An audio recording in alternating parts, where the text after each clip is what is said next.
Yeah, well, I think there is a difference between anger and hate too. I'm making that. Yes, I would agree with that for And sure.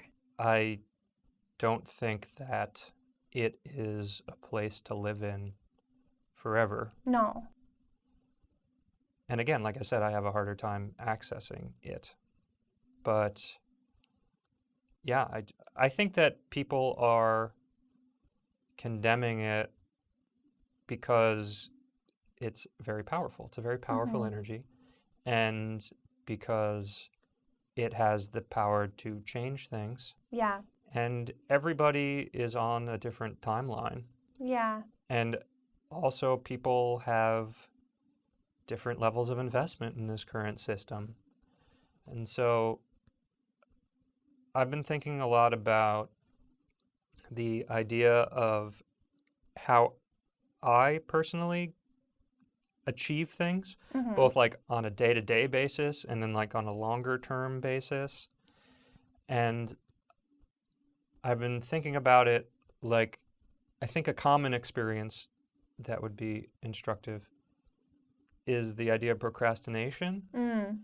And I think a lot of people, when they procrastinate, they find they actually get things done, but they don't get things done that they want that they need to do. You know, Right. I need to write this paper. I ended up cleaning my room before I wrote the paper. Right. You know, and there are little tricks that everybody plays every day, or I play with myself. Hmm. And then there are also things that on a longer term basis where it's like I have this big goal for myself, but then there's this other big goal and I move that up in front. Yeah. And I think that there have been a lot of people that have been putting this idea of fixing something like the police and having a more just society to the side because it felt overwhelming or because they had a job or there were things that were keeping it from being at the forefront. Yeah. And right now we're in a place where that is not the case. Yeah. And so for a lot of reasons, a lot of people are ready to do this thing. And that could potentially be interfering with people who don't feel that urgency. Right.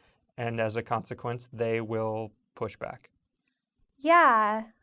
I agree with that. I think there's another layer that I've been thinking about too, which I think it's just really uncomfortable. Mhm. And I think that a lot of people are not able to be uncomfortable. That's true. And when confronted with what we're confronted with right now, if you haven't been practicing feeling uncomfortable or vulnerable or awkward or unsure, then all of a sudden having to practice those feelings when we're dealing with disparity between races, like that is so hard.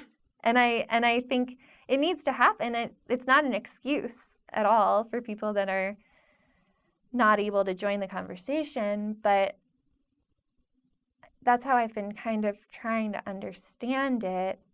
Because we don't really, as a society, we shy away from things that are uncomfortable. In general, we shy away from uncomfortable conversations. We shy away from things that are physically uncomfortable. Yeah, I don't think that's unique to our society. I mean, I think Humans.